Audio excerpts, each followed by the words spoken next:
Hello there and welcome to That's My Story. I'm Jennifer Anderson. This is a show about interesting, fascinating people within our community, and one of the greatest shows that I get to do is when I'm talking to young people in this community, talking to people who really prove that there are no boundaries when it comes to volunteering, when it comes to being a part of this community. And my guest today is a great example of that. Nelson Mahmoudi is joining me. Hi, Nelson. Hi, Jen. How you doing? Good. Thank you for being here with me. You're 17 years old. You have done so much in 17 years when it comes to this community, more than so many people. And I'm really, really impressed by that. I'm amazed at how much you have accomplished. Thanks. I don't see it as so much, I just see it as run-of-the-mill sort of things. I just try to get stuff done to lead that will all better me, I believe. Yeah, so that started, you're 17, you've been volunteering for many, many years. Yes, my mom started, actually, she was the one who got me volunteering here at the Keswick Library. I initially hated it, I'm going to be honest. I did not like the idea. We better make sure that they aren't around.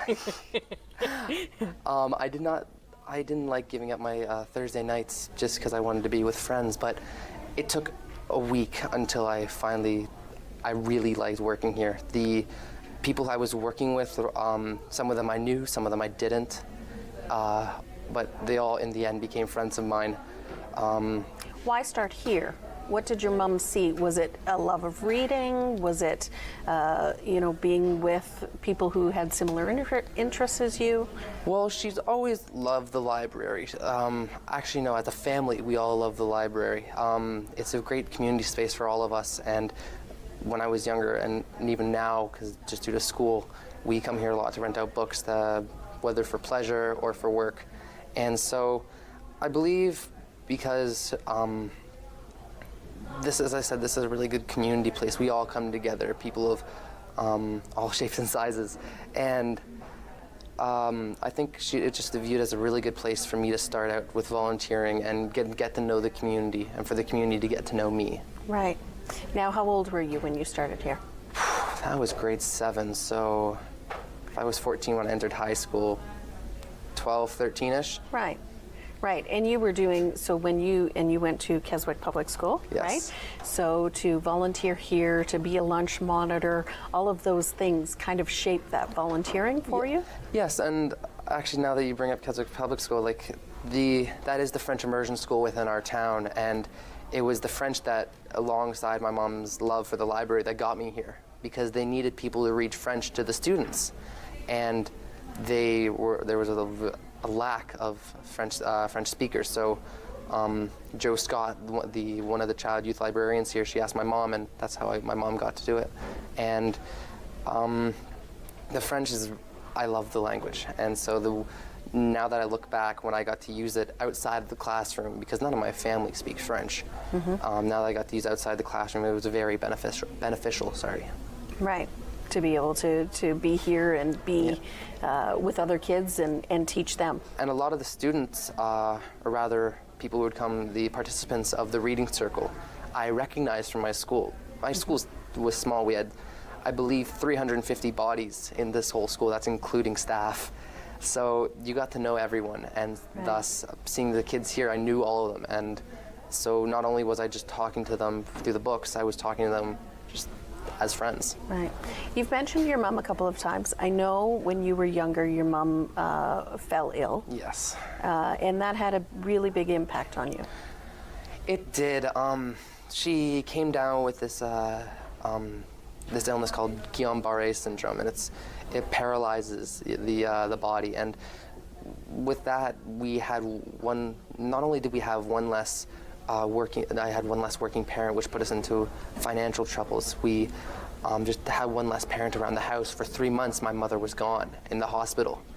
And for months prior to that, she was in and out of hospitals. And that really took a toll because I didn't know whether my mom would survive or not. Right. So that was tough. I was only in grade 2 at that time, so I didn't have so much of a sense of what was happening, but I knew that something was amiss.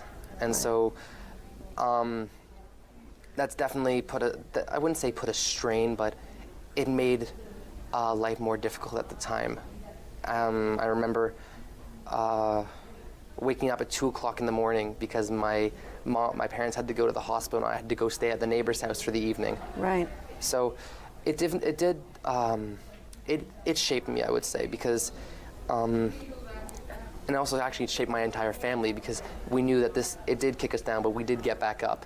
And I know that's an overused saying, but no, I think it's it works. I think it's pretty appropriate. Yes. So, and it did shape me because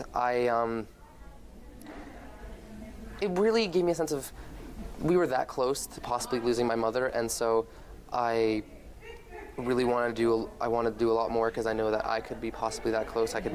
And so I wanted to do a lot more with my life. You were really young when that happened, so now, now we're talking 10 years. 15 years no, wait, later. No, sorry. That's my bad, my math.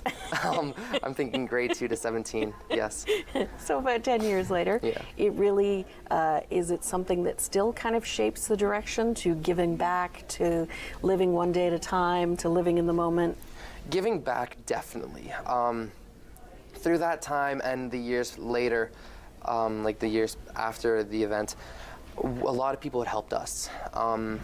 They actually, my mom called in on a CBC program one day and told our story, and there was people who were generous enough to help us through times of like Christmas and my birthday. So that was amazing. And then the wonderful folks at Georgina Cares helped us a lot. The summer we usually went camping when I was younger, but when my mom fell ill, we just couldn't. And so the people at Georgina Cares heard our story, and they were generous enough to send me to a few weeks of summer camp here in the town, right. Which really, I guess, it boosted my morale at the time. Mm. So that's seeing how people helped me when we needed help, opened my eyes, and I really like giving back, because I know that people did it for us and it helped us enormously, so I could help out other people. You continue to do that even into high school. Yes. The change, maybe you're not a lunch monitor anymore, but you go into different ways of volunteering. So in grade 10, I was actually the final year that I did working at the library, sadly. After 4 years, it was amazing, but school was starting to come down hard, so I had to back out, and it was really sad to see that go. But I'm still active in the library. I still help them out from time to time when they need an extra hand. And other than that, I'm an active participant at the military museum, the Georgina Military Museum, where I've been helping out with just everyday tasks there, as well as me and a few other teens helped out with the military day. And so I help out at my school through parent-teacher nights, and with the Friends of the Library, with the high tea and the spelling bee. I've been helping out for the past few years as well. Right. You're also involved with cadets? I was. I was a cadet in grades 7 and 8. 7 and 8 were very busy years. And it's funny that we bring this up, because I was talking about this earlier today. There was this one warrant officer that I had when I was in the Army Cadets, and to get my bronze fitness, I had to do 80 sit-ups within a certain period of time, and he just kept egging me on, go Nelson, go Nelson, go Nelson, and I fell in love with that community sense that the cadets had. Given my corps was really big, we had a few hundred members at the time, but I still loved that community. And then so when I switched from the corps to the squadron, it was even better, because it was smaller and more tight-knit. That was right. But yes, I was a cadet for a few years, and that along with my brother really shaped my view of the world, as well as my love for international relations and politics. So you talk about your brother. I do know that about you. I am the youngest in my family. My siblings are much older than I am, 8 to 14 years, and you have 2 brothers? Yes, 2 half-brothers, yes. Who are quite a bit older than you. 15 years, yep. So we wait a minute. You say that, is that a good thing? It actually, a lot of people say, wow, 15 years, that's really big. But I love that age difference, because My brothers are, of course, older than me, so they're much more mature than me, and so they help me through my. I don't know whether that's possible, my friend. Especially my brother Craig. He was really big in shaping who I am today. Right. They're the ones who introduced me into like the adult world. My brother works for Elections Canada. He's the one who initially got me into politics. My one and true love, and so they were really influential in my life, and because they were there when I was first born. I actually have this picture of my brother and I first holding me 2 days after I was my birth, and they've been there ever since. Given they have moved away, both gone to university, but we see each other a lot, and so even to this day, after 17 years of me living, I still have a great connection with my brothers, and they still shape me. Yeah. So your one great love, and I know we're going to talk about this after the break, is politics. Am I sitting here with maybe a future mayor, a future member of parliament? Future prime minister. Future prime minister? It's a goal. We can get into this more after the break, but I've always had a fascination with the public service system, with volunteering at the library and other like town hosted events. I work for the town as well. I've always had a love for serving the people, and so I feel with my drive towards politics, I can do that even more. I have no doubt that you can pretty well accomplish anything that you set your mind to. Yeah,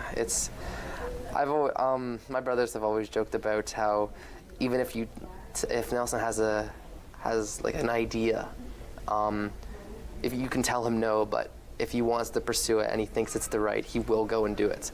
I love that. So maybe my face will be on a campaign poster in a few years. Okay. Well, coming up after the break, we're going to talk a little bit more about that campaign poster. We are also going to talk about Nelson. You know, we've talked about the philanthropic Nelson, but Nelson also saved his neighbor's life a few years ago. So we're going to talk about that right after this.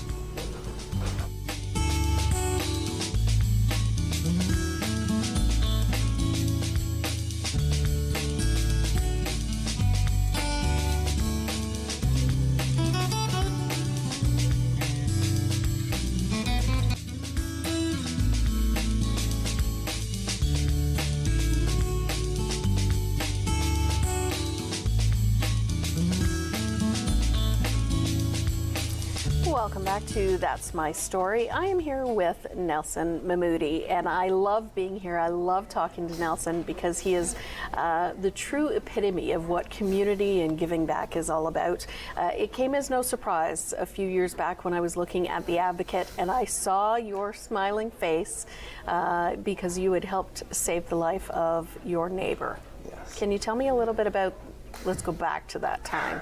That was 2015. Wow, that's a lot of time has passed.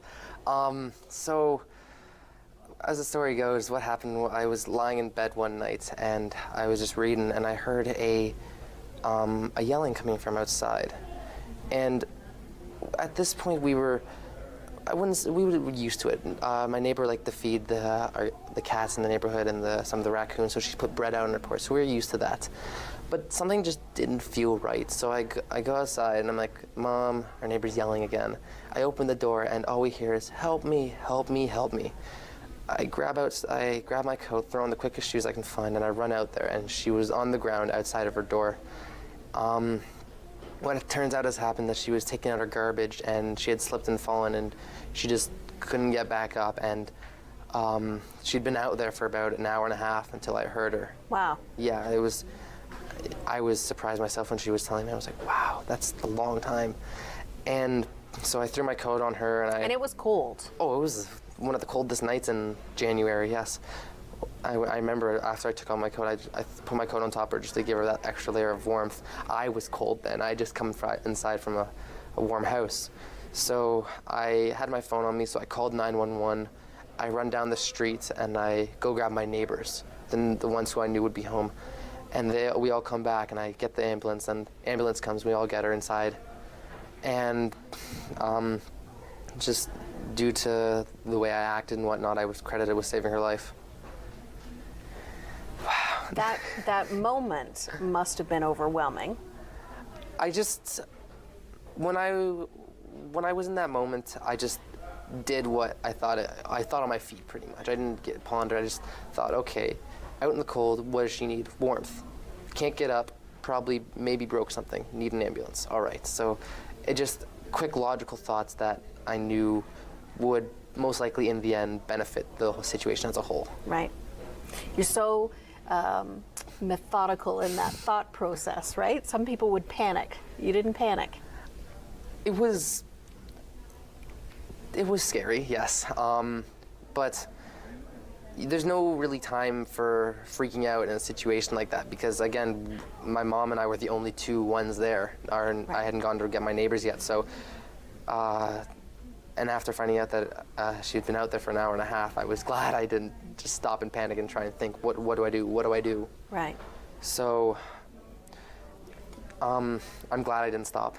I'm glad I just kept going and was on my feet the entire time. So that moment kind of spiraled into a lot of recognition for you, Very right? much so. So first of all, you have a newspaper article, which really was almost immediately after that had happened. It was about a week or so to get into the next edition of the Georgina Advocate. Right. They sent a reporter and they came and interviewed me and I came front page. After that article was published, I was nominated actually for the Character Community Award with the region for my age group. That alongside all my volunteering that we talked about before the break led to my nomination. Then I ended up winning that to my surprise actually. I remember sitting there and they had a little blurb in the brochure that they gave you about each nominee, and the kids I was going up against, Me to We, United Nations work, like Children's Fund, starting their own non-for-profits, and I looked at my mom like, Mom, I'm sunk. There's all these great kids, and then there's me, and I ended up winning, and I was humbled because I was among all these other amazing kids of grades 10 through 12, and they ended up choosing me. I've been to the Character Community Awards many times. They've aired on Rogers TV, so a lot of people have seen segments on Georgina Life, which you were on at that time. But it is an overwhelming evening. It's recognizing character.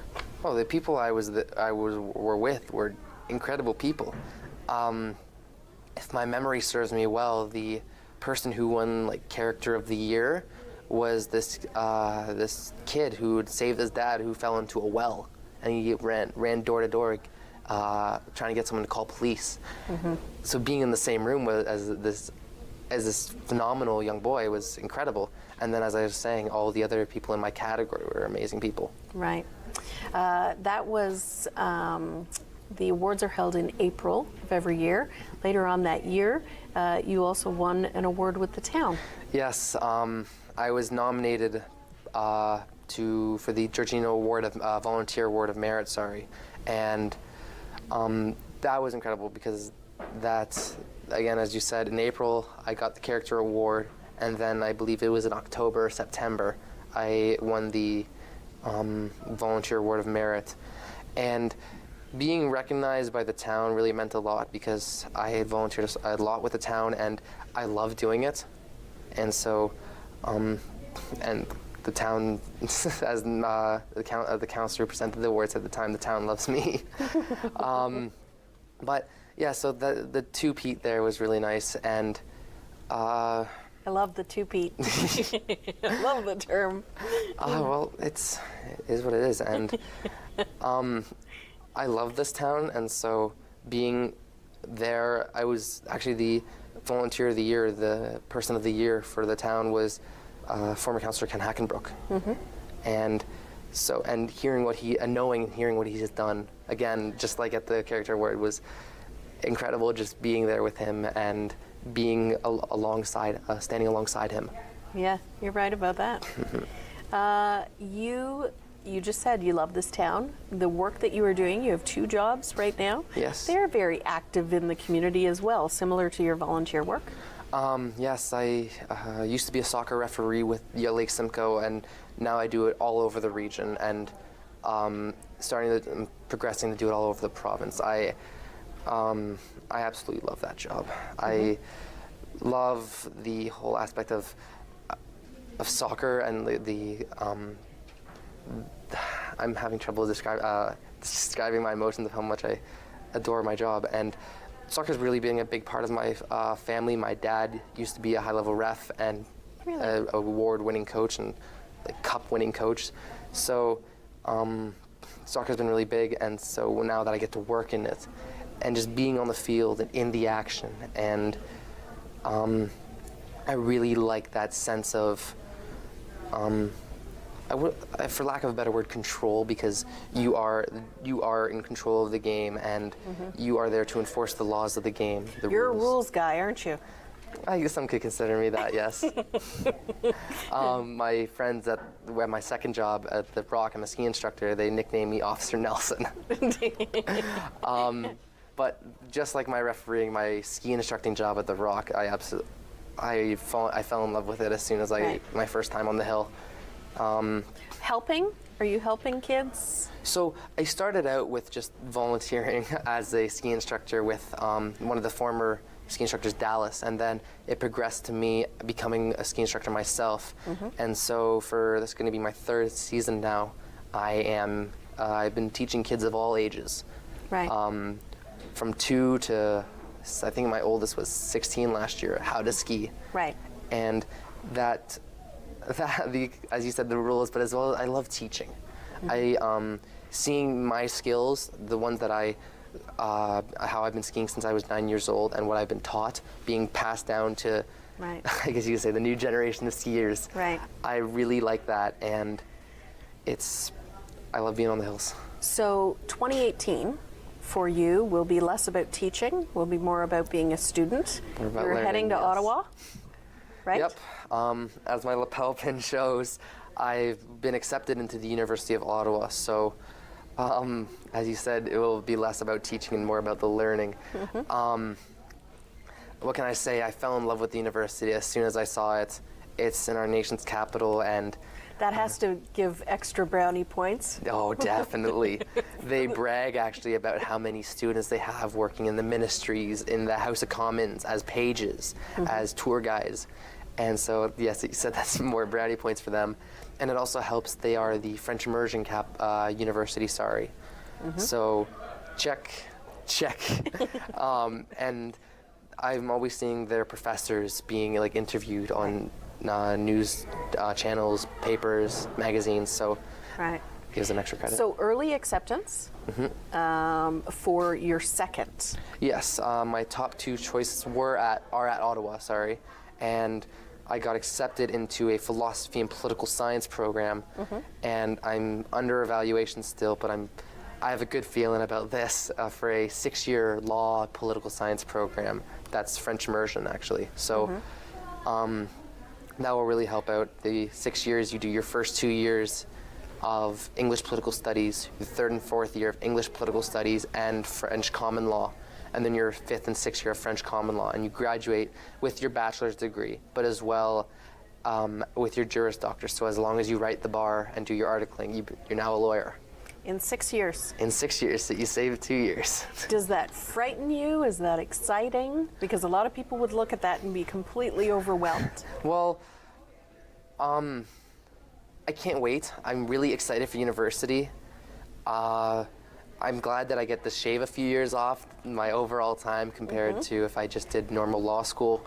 But 6 years is daunting, given you learn more each and every year, not even just in the classroom, but outside the classroom. You learn about the city, you learn how to walk the walk and talk the talk. Right. And so it's intimidating, yes, but it's a challenge I'm ready to face because I'm looking forward to it. So we have about a minute left. Your goal, what's, you've talked about law, you've talked about politics, what's your ultimate goal? If I could just pick and choose any workplace, I would be the Secretary General of the United Nations. I've always had a love for the United Nations. I think that as a race, as humans, we can work together and we can get the best for everyone. If not that, maybe Prime Minister. Oh, that's the second. So there's no lofty goals. This is just a goal for you, right? Anything in the political stream, but top two. Yeah, and you'll continue to volunteer. Definitely. Volunteering is the base foundation for all things public. Yeah. I think that's a great way to end this, right? It all goes back to volunteering and giving back. Can I have the first interview when you are Sure, sign Prime the rights. Minister? Okay, all right, we got that. Thank you so much for No being worries. here with me today. It was a pleasure. Thank you. All right. Thanks so much for watching, and thank you to the Georgina Public Libraries, the Keswick branch, for making That's My Story their home. We are thrilled to be here and thrilled to be a part of the library. Thanks so much for watching, and we'll see you next time.